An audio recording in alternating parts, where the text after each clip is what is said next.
asalaamaaleykum wa rahmatullah yéen ñuy topp ci les arènes TV maa ngi leen di nuyu di leen ziar moo xam ñi nga xam ne ñu ngi ñuy topp ci wàllu bind bi ci site internet bi ak itam ñi ñuy topp ci wàllum vidéo yi fu ci waaye mën a nekk rek rawatina waa diaspora bi amuñu seen fay gis nañ ne bi ñu commencé ak léegi yàggul mais gis nañ déjà ni ngeen commencé di dem di topp vidéo yi ak di abonné loolu am na solo kon ñu ngi leen di bëgg di leen jaajëfal fi ngeen gis ma taxaw nag bu ngeen ko gisee gis design bi ci ginnaaw wala décor bi ci ginnaaw di ngeen xam ne macha allah alhamdulilah fi ñu taxaw fu am solo la ñu seet si koo xam ne nag maanaam ku ne xam na kooku bu ñu leen ko wanee li mu def parce que ça veut dire que ñun 92 xale bu tuuti laa te li ma am mooy moom 92 ba tey mu ngi fii Sénégal mu ngi ci làmb boog di moins feete 30 ans bërki démb tëgg combat boo xam ne ba mu ko tëggee ba tey réew mi dafa ubbaleeg coow muy diggante Balla Gaye 2 ak Bombardier kooku na su ma leen ko waxee mooy Père Gaston mu feete 30 ans bërki démb 30 ans nag ci maanaam 30 ans yi mu feete ci làmb laa la wax de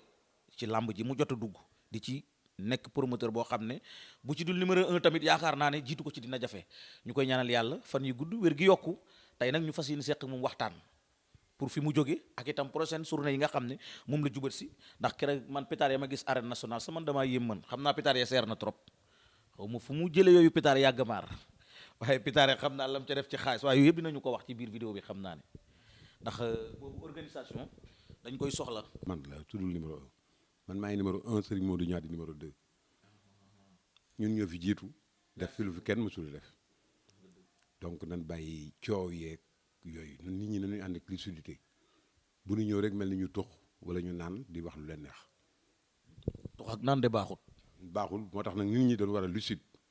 ñun làmb def nañ fi lu ne gën fi def kenn du ko fi def waaw su demee ba ci kanam danañu ci gën a dugg ndax xamu lan moo la indi ban façon waxtaan la indi. waaw man de li ma indi mooy li nga def parce que da nga deltu woon ginnaaw ci làmb xaw na arrière ñu xool benn moment bi nga dikkaatee wax dëgg yàlla indi loo xam ne amateur yi benn amateur bu làmb du ko bañ combat yi nga indi bari ki dem fi ñu ci mujje mooy Balla Gaye 2 Bombardier mu nekkoon combat boo xam ne communication bi macha allah coow li jàppal bàyyil ñu ñëw ci stade bi arène bi mel noo xam ne nii kere sécurité bi tamit macha allah loolu maanaam Gaston Production maanaam dinañ la parce que organisation moom yàgg nga koo def méthode bi da nga koy faral di wax ni nga organiser kere ba mbir moom mu mel noonu mu mel laa lay njëkk a laaj méthode de travail bi. loolu yàgg nañ ko xam nga Gaston Production comme ni nga ko waxee 92 la fi nekk ba léegi mbër yi di bëre yëpp tëgg naa seen papa waaw tëgg naa Double Less tëgg naa Balla Gaye 1 tëgg naa Mor Nguer tëgg naa Toubabou Dior tëgg naa Mbaye Guèye waaw ñoom ñëpp tëgg naa leen tëgg naa Birahim Ndiaye Birahim a ngi fi ba tey Mohamed Ali mi ngi fi ba tey tëgg naa leen dama leen a tëgg ñoom ñëpp ci yooyu yëpp ay événement la woon ba seeni doom màgg ma leen di tëgg di ko def événement donc Gaston Production comme ni nga ko waxee organisation méthode la xam claf bii génne champion yi fi nekk yëpp Gaston Production la champion yi fi nekk yëpp nag tey ci jaar nañ ci claf bi donc du modestie à part duñ fi nekk yi bàkkoo lu nu def ndax li nu def ñun fi nu jaar ku fa jaar taqban doo tëgg juróom-ñaari combat wala juróom-ñaari journée ñu mën a lim tëgg yooyu li nga tëgg yëpp taxaw di wax ni li ma fi def ak li ma fi nangam jaru ko nit ki nay def rek nit ñi xool nit ñi xam nañu ku dul naa fekk xàmmee na. mais côté pay-per-view bi da nga ñëw ci làmb jël pay-per-view di ko def mu mel ni ku pay-per-view sax da nga ko gën a yaatal ndax da nga koy def ak seen affiche di ko def ak yeneen structure pay-per-view boobu ngay def noo ko gisee yow mi koy def en tant que promoteur parce que def nga ko ci événement yu bare bari. heureusement que ni nga koy defal kenn parce que man awma exclusivité ci pay-per-view bës sama dooma su ma gisee lu ma naqar yi damay toog fële wut keneen man ginnaaru kenn nenu ma te toujours maa ngi gëstu it di seet ndax bës mooy paye wala du paye de façon il y a félicité waaw parce que moo jëkk a osé def fi affaire pay-per-view ci it defewu ko comme ça rek dafa dem jàngi ko ba muy jàngi du Gaston wala beneen promoteur kenn jàngalu ko kenn fayalu ko pour mu jàngi papa ma ki mbokkam ñoo ko fayal mu dem jàngi ñëw indi ko di liggéey su fekkee ni dañ ni diw mën naa taxaw ni maa fi indi pay-per-view fàtte ba ni buzz mel ni moo jàngal buzz war na mën a taxaw kon ni Gaston fi indi làmb ji moo fi ni mënu may fit ba nu dugg ci làmb bay tal sax ay pay-per-view ak tal yeneen grand événement. am ko wax ne moo fi indi buzz wala moom moo fi indi pay-per-view. waaw seen waa ji li ko laay daa tudd turam nag jot na waaw moom. li nga wax loolu. waaw bërki démb dégg nañ ko mu wax fii lu ne mu wax ko mel ni ba nga maam benn ñebe ci cin il faut qu'il arrête lu def fi non pardon li ma fi def dëkkaat naa li ma fi def lu mu fi def man lu kenn dafay mën a def li ma fi def li ma fi def man mbër yëpp maa leen tëgg ku gis mbër non pardon ku gis bay tëgg ci man nga gisee di tëgg moom lu mu fi tëgg dafa bari lu mu fi tëgg nii ay Fadam Taysa nag Modou Lo Balla Gaye tëggoon na ko fi Gris Bordeaux Baboy tëggoon na ko Gris Bordeaux Balla Bey tëggoon na ko fi Bombardier Ibou Ndafa Tafa Gueye Lac de Guiers kooku sax tournoi la woon Tafa Gueye Lac de Guiers Khadim Ndiaye Yékini yëpp ci benn bis leen tëgg woon ak yooyu ak Bombardier Ibou Ndafa après mu tëgg fi Zos ak Lac de Guiers 2 yooyu di dafa tëgg. Gris Bordeaux Balla Gaye nag bi feesaloon arena bi feesaloon Léopold Senghor. Léopold Senghor kenn mësu koo feesal dañuy wax feesal rek image yaa ngi fi Léopold Senghor nit mënu koo feesal ci àddina man li ma def ci Léopold Senghor kenn mënu ko fee def ci mësuma ko feesal non pardon bàyyi leen di jëndal nit fasu yaa biir ca du ngeen koo jubli bàyyi leen di jay nit bàyyi leen di waxal nit loo xam ne yéen ñu koy wax non may ma tuuti rek li ngeen koy wax sax gëmu leen ko ak seytaan nekk naa fexe leen ci dugal ngeen di wax lu leen neex man bugguma ko ma jay bu ma kenn jay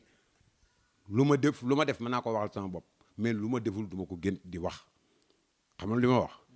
donc loolu pay-per-view d'ailleurs bi ma ko déggee mi wax dama jaaxle sax parce que c'était plein de contradictions pay-per-view baaxul lamb pay-per-view arrangé na ko pay-per-view yàq lamb la pay-per-view bi arrangé na promoteur mais kon pay-per-view baaxul fii baax na fee arrangé na promoteur fii baaxul fee te bërki dem muy ni fii ku ñuy wax am zaala xaw ma am gaa xam nga la xaw ma sax li xam nga mais ku ne am nga droit indi fi xam gaak demba gaak samba ga ku ne am nga droit indi fi buzz ku ne am nga droit indi fi Itelepay ku ne am nga droit indi fi ay américain bërki démb américain yi bi may woo fii laa leen teg woo ñoom buzz téléphone ñu wax bay dénigrer sax ñoom buzz ñuy dégg mais man damay seet damay xool ba xam li yenu maanaam ak li yenu maanaam mais nit du ma wax rek ma ñëw jël la wala ma teg la pay-per-view nit ñi dañ ci truc dañ ci liggéey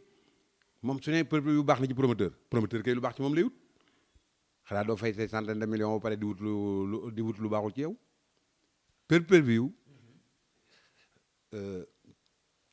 baax na ci làmb pay-per-view làmb il faut nit ñi xam il faut sénégalais yi d'abord am culture jënd billet culture fay pour seetaan lépp nag ci lépp waaw mais mënuñu bëgg di seetaan ca duñu fay mënuñu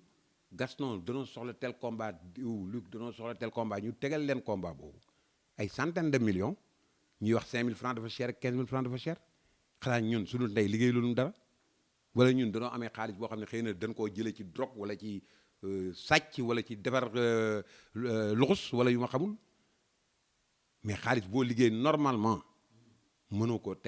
tegal ko mbër pour satisfaire le peuple sénégalais ñu lay wax 5000 francs cher nag ay yu ngeen xamul man su ma naree def loo xam ne daf may def nam ma defoon lor ma bëgg a sacrifier sama njaboot ma bàyyi war ko fi dem liggéeyi leneen nit ñi il faut ñu xam lu nu bëgg il faut ñuy waxante dëgg bàyyi leen di jënd loo fasu yaa biir wala nit toog seen wet toog ci face à face wala yu kenn xamul ngeen di wut lu ko neex ak kenn ñi mu woo cee wax dëgg di mbel yi di ca li ngeen di wax dara du ci dëgg dara yéen wu ci maanaa nañuy waxante lu yenu maanaa. am na solo mais loolu xam nga Luc Nicolaï ñu koy nuyu en passage promoteur la boo xam ne macha allah promoteur bu mag la def ay événements yu doy waar Sénégal loolu àddina bi gis nañ ko parce que l'homme des grands événements sa dem nañ ba di ko woowe waaw non pas waxu naa fekk parce que boo nee ñun dañ koy jëndle fasu yaa biir te duñ ko guble ça veut dire que ñun jàppale wu ñun Luc jàppale wu ñun lamb rek lañ fi nekkal dañuy wax li nekk rek. promoteur bu mag la il a fait de grands événements doon kooku du looy non pardon il a fait de grands événements comme man comme keneen comme ñoom Pape Thialis comme Aziz Ndiaye comme Sëñ Modou Niang ñoom ñëpp def nañu ay grands événements mais ay Assane Ndiaye ay ñoom booy yi fi nekk yëpp ñoom Fallou ak ñooñu ñëpp ab Pape du Fall koo gën a def grands événements alors donc aujourd'hui mais lépp modestie daf cee baax nan modeste fii grand événement jaaxalu lépp événement la li ma def taxul mu gën a rëy li ñeneen def yëpp ay événement la mais xam nga lu mu dul nangooti lan ma daan waxal ay Gaston Mbengue Xaali Fa Mbodj Babacar Fa Mbodj di ma dëkkal foo xam ni dégg nga maam di la jay di la def di la wax joo xam ni pour mën a lekk sama dërëm wala yu ko du ma ko nangooti. géwél la ko doon wax. pardon géwél ak géer ak ñëpp koy wax parce que làmb ji géer ñëpp sax géwél yi man ko géwél waaye yow dama ni di jay nit yooyu nan ko bàyyi ñun ñëpp nañuy waxante dëgg nit ki da nga koy teg ci yoon di ko wax loo xam ni dana ci mën a jëlee leçon mais taxaw pour wut lu ko neex ngay wax loo xam ni li ngay wax sax gëmoo ko soo demee ci beneen pour mu waxaat leneen li ngeen di wax gëmu leen ko nañuy waxante dëgg ñun ñëpp benn lanu événement yi booy yi ngay gis ñuy tëgg combat yu ndaw yi léeg-léeg seen combat yi nekk événement yoo xam ne nit tëgg na combat bu rëy combat yu ndaw yi gën ko nekk événement donc il faut qu'on se respecte. ndax Jamaïcain bu yàggul fesal na fi Iba Mar Diop dell. Jamaïcain dama koy remercier dama koy féliciter d'ailleurs parce que non dafa oser il ose Assane Ndiaye ñooñu doon oser ay Fallou Ndiaye ñoom Thiam ñoom ñëpp mais il faut kooku kenn du moom ñëpp dañu oser alors donc ñoom ñëpp événement la ñuy def peut-être que li Serigne Modou ñaa doon wax bopp bu tuuti ca sedd moo gën bopp bu rëy cay metti foo tollu nga may takkali ndomba wala ay kii yoo xam ni du man defuma ko ndomba yi nga ma bëgg a takkal ñëpp ko takk bu ma takkal benn ndomba. takkalul ma la ndomba man li nga def laa wax. waxuma man rek sax dans l'ensemble la conseil la bu ma lay jox rek nu la neex nag su la neexee nga génn mel ko mais man conseil yi may jox samay doom laa lay jox. man sa doom la man am nga droit sax boo ma gisee ci lu normal nga ne Babacar bàyyi li te yàlla xam bu keroog dama koy bàyyi. xam nga toog di nax nit ñi ci xel man Cheikh Issa Diène sama maam la. borom Diène ak Lagan. borom Diène ak Lagan man Serigne Moustapha Mbacké bu Serigne Touba sama maam la man nag Lat Joor ñoo bokk maam man Laman Ndand laa dëkk Ndand nekkuma fi bàkkoo diw Serigne bu ne nga bëgg koo taf sa wet pour di ko bàkkoo Serigne si kenn mënu leen a nax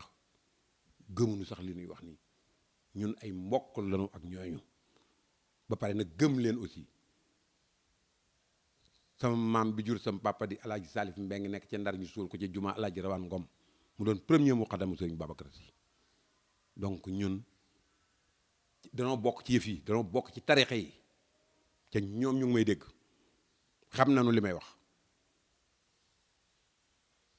duñu ngemboo wala ñuy tafante di jéem a nax sëriñ wala di jéem a nax dara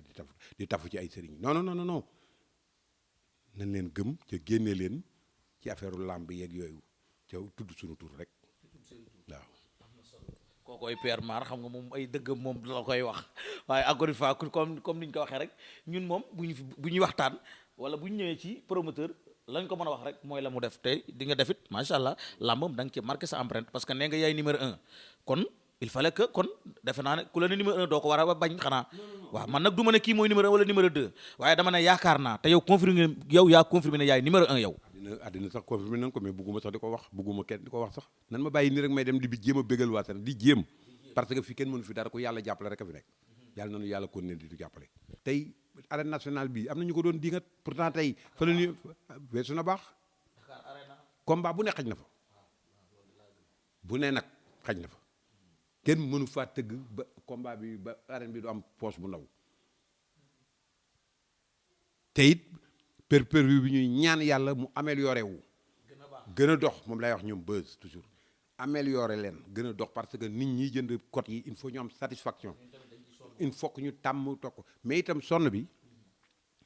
il faut ñuy teel a jënd xam nga Sénégal yi dafa même facture téléphone ak yi Sénélec ak seen oog yëpp dernière minute la ñuy fay feebar sax da ngay nig ba ngay bëgg a dee ñu soog la yenn yóbbu hôpital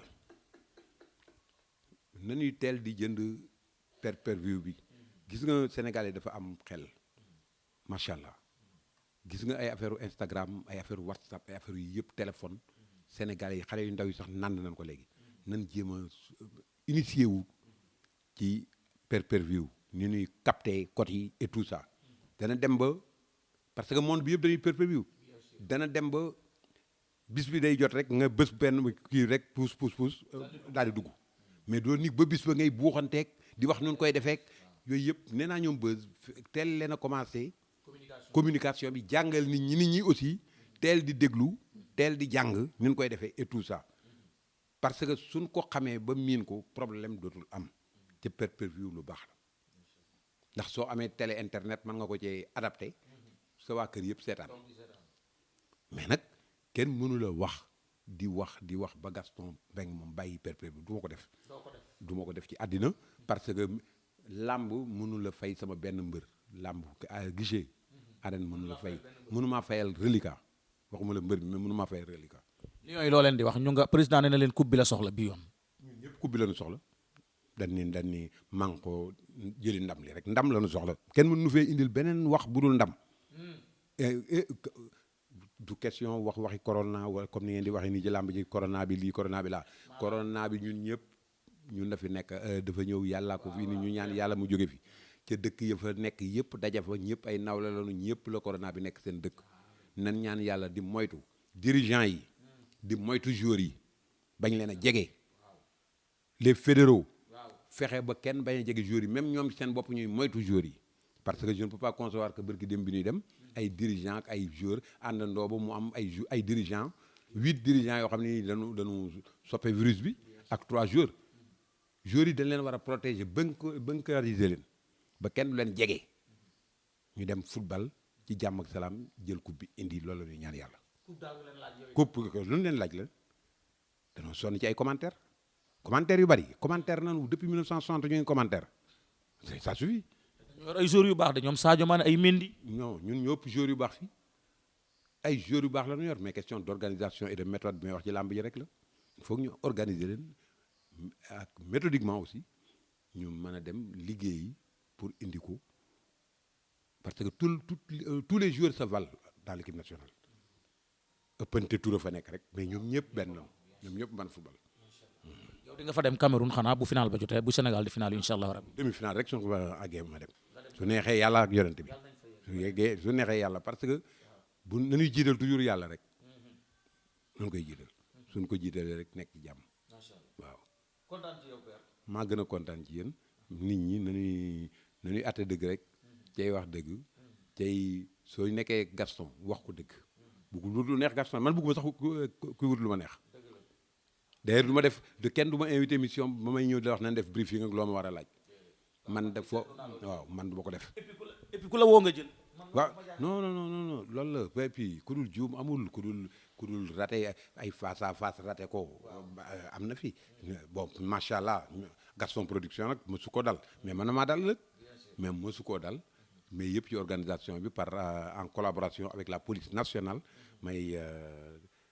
encore une fois di leen remercier le commandant Ndaw commissaire central commissaire de Pikine de Guédiawaye ñoom ñëpp le commandant Thioune le général de la gendarmerie nationale le général Moussa Fall le capitaine Beng ñun ñëpp ñu ngi leen di parce que ñoom ñëpp soo leen associé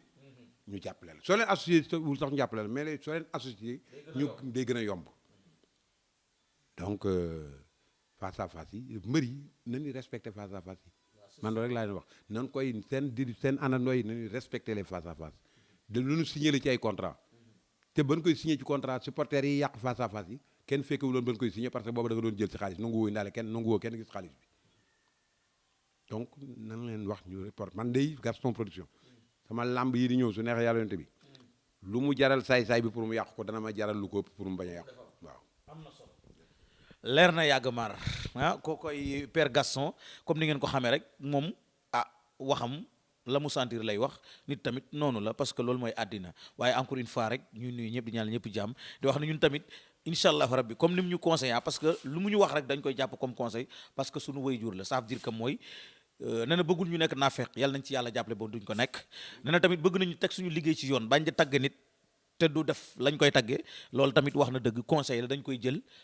parce que ku la jiitu ju nekk bu lëndëm moo lay wax fi ngay toogee